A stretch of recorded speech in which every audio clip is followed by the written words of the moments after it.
Hey, whiskey researchers. How's it going today? Yeah, we've got a real good research episode. This is only our second ever whiskey and food episode. Yeah, that's true. We did a pulled pork recipe, which you should check out. It's very good. It is good. But today, we're going to have a lot of fun because we are doing whiskey and chocolate pairings. And I think that pleases everybody. Yeah, really, because not everybody likes pulled pork, but I'm pretty sure almost every human loves chocolate.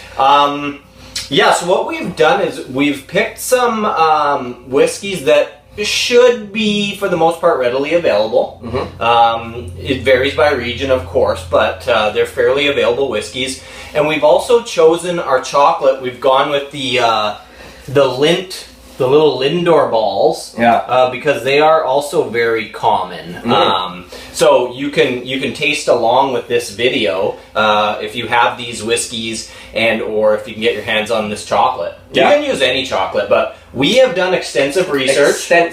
We tasted a lot of chocolate. Mm-hmm. We compared it against a lot of different whiskeys. And we've tried a lot of whiskey. And we have tried a lot of whiskey. Yeah. This is what we've come down to. This is the first 5 that we're willing to endorse as a good pairing. Yeah. But we could certainly be doing a part 2, part 3, part 4 of suggestions. We are open to suggestions as well. Okay, well let's cut to commercial and we'll be right back.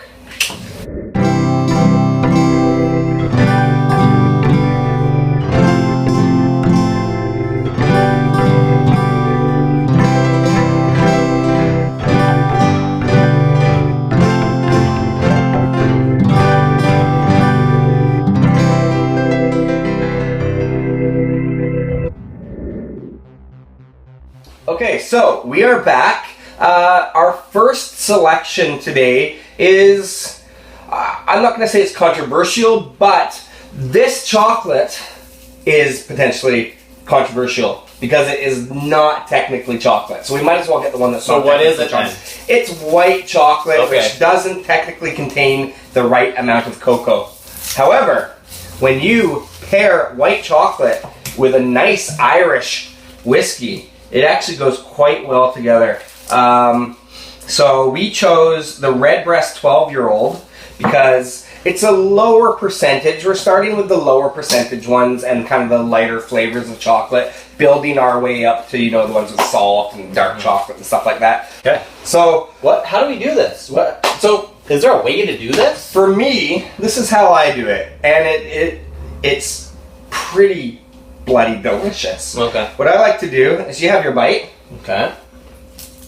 I should put the entire inside. Okay. And you just kind of let it melt in your mouth and let that chocolate, even if it's a solid bar of chocolate, you don't have to do Lindor or Lindt. And let it melt, and then you take a little sip and let it swish around a bit.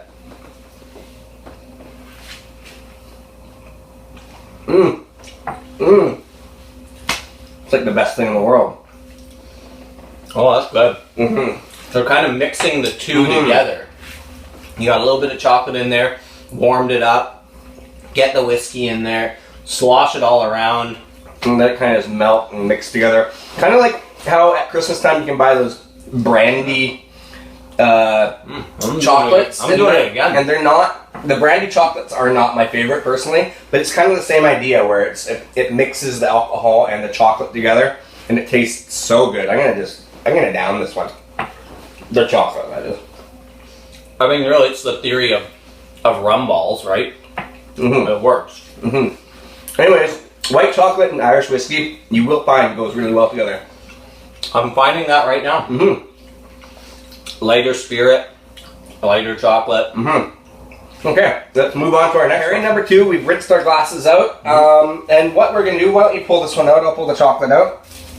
So we have the Old Pulteney 12. And the, what's this one again? This is dark chocolate caramel salt, sea salt. Yes, and the reason we chose this is because Old Pulteney is considered the maritime malt and has a very kind of briny sea influence to it, so the salt is there. This goes really well because it's the salt, and dark chocolate you'll find, especially with scotches, really, really, really goes well with it. Again, same idea where you just take a little bite and let it melt a little bit, and then you swish your whiskey in your mouth and kind of let it sit there for a bit.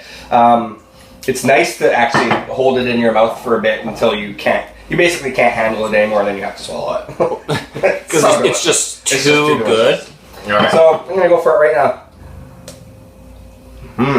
The caramel in the middle. Oh, it's got like caramel in the middle there. These are good chocolates, eh? Okay.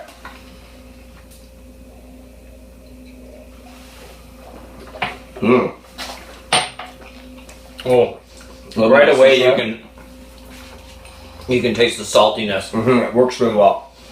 Yeah, it does have that the brininess goes nicely with the caramel.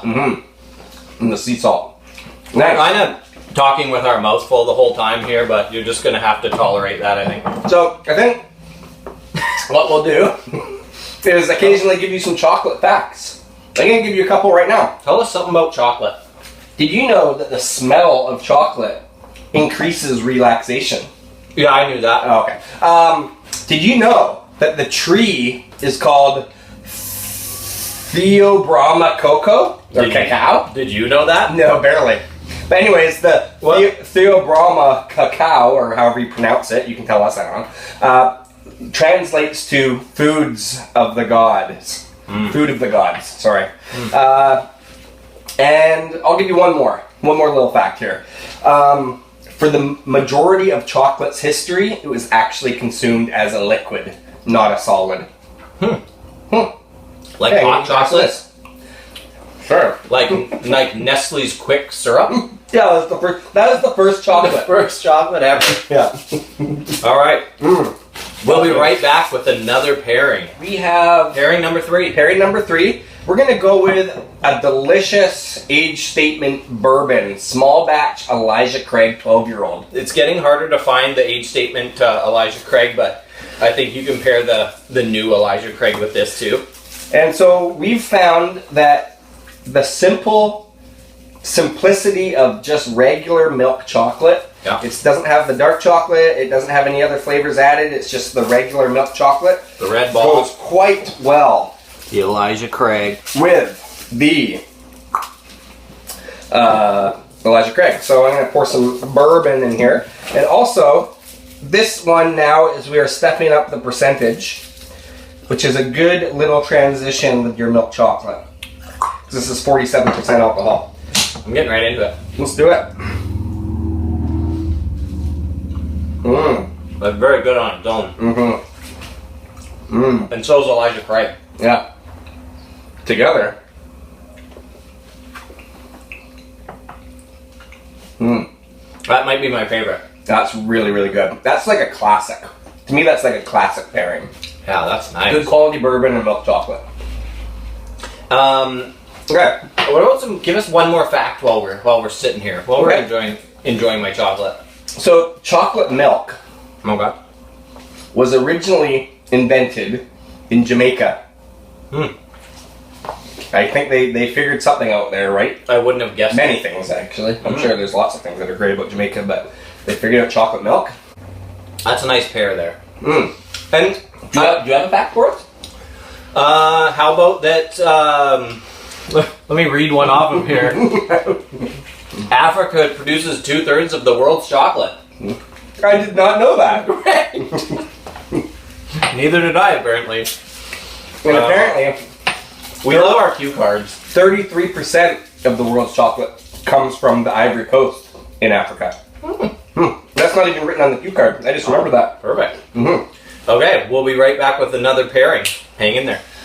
Okay, we are back. We're moving on to our 4th pairing. We have a grand total of 5. I'm going to say, if you haven't noticed yet, we've been moving from lighter, lower alcohol percentage spirits up higher, which now we're going real high. Yeah. They're going real high. We have one more left after this, but you'll realize why we've left it till last in a minute. Okay, so this is our 4th pairing. BOOKER'S bourbon. BOOKER'S bourbon. This is a Jim Beam product, and a lot of the Jim Beam flavors has kind of that nuttiness. nut flavor to it. So what flavor chocolate do we have So here? we have gone and we have paired the BOOKER'S with the hazelnut lint chocolate here. A great pairing. Just matching up the nuttiness together.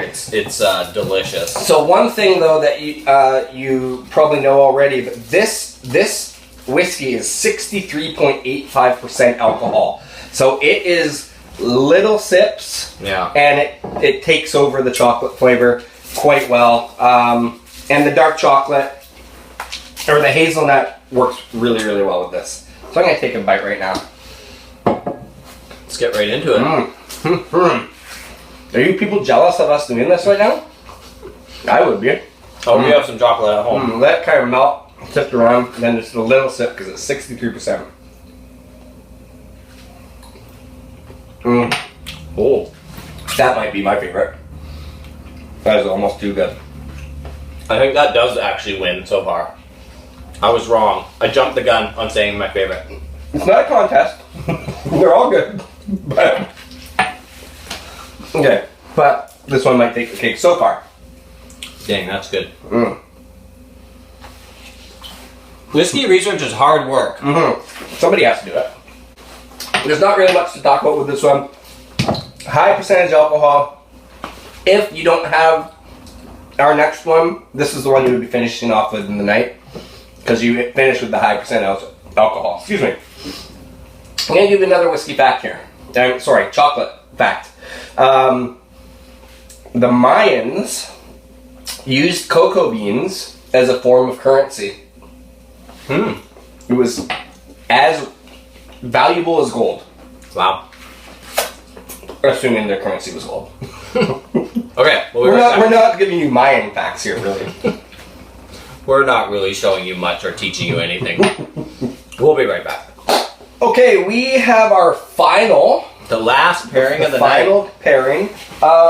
We chose a peated whiskey from Scotland. The Lagavulin 8-year-old. The Lagavulin 16-year-old would work fine. In fact, probably most peated whiskeys would be fine with this pairing. The 12-year-old cask strength might be nice too. That would be good for sure. But this one is kind of a newer release around here, so it's kind of readily available these days. It may be going out within the next couple months, so Anyway, if we don't release this video until then sorry. so we have Lagavulin 8-year-old with lint. With lint 60% dark. It's in the black wrapper here. This is the dark chocolate. Very good stuff. Didn't you have a caffeine fact around dark chocolate? Wasn't it like dark chocolate, an ounce of dark chocolate has the same caffeine as a can of Coke or something like that? That sounds about right. So Look it yeah, up. there's caffeine in dark chocolate. Now, we have... Can I show the bottle? Yeah, show the bottle. Peated whiskey goes really, really well with dark chocolate. It's kind of like the drying of the bitterness of the dark chocolate goes well with the peat and the smoke. Also, but this has a little bit of sweetness too, just like the dark chocolate does. So, I like that. That creates an interesting flavor profile. Very good. I usually like to do the peated ones with the sea salt dark chocolate. That works really well too. Keep in mind, we have been cleansing our palates in between our pairings here. So it's a good idea to do that so it just doesn't all get muddled together. One more whiskey fact. The final fact, we gotta shut this down. Actually, chocolate fact. I keep saying whiskey Oh, fact. okay. Death by chocolate. We've all heard of that. It is actually a true thing. The same product that kills dogs from chocolate it can kill humans too. It's just they only, take a little bit, where we need to eat about 22 pounds of chocolate in order to do that. 22 pounds of chocolate? Somebody did, I guess. I'm sure somebody probably did, yeah. Oh. Didn't the guy from Chocolate and Chocolate Factory, the fat kid, Oh, maybe. didn't he die in chocolate? I don't Or did he really live? know. I don't know, he just disappeared. Anyway, Well, thanks for watching. Hopefully you enjoyed. you did. Thanks for watching, and hopefully you enjoyed this episode. And we'll see you again on Saturday or Thursday. Perfect. Cheers. Cheers.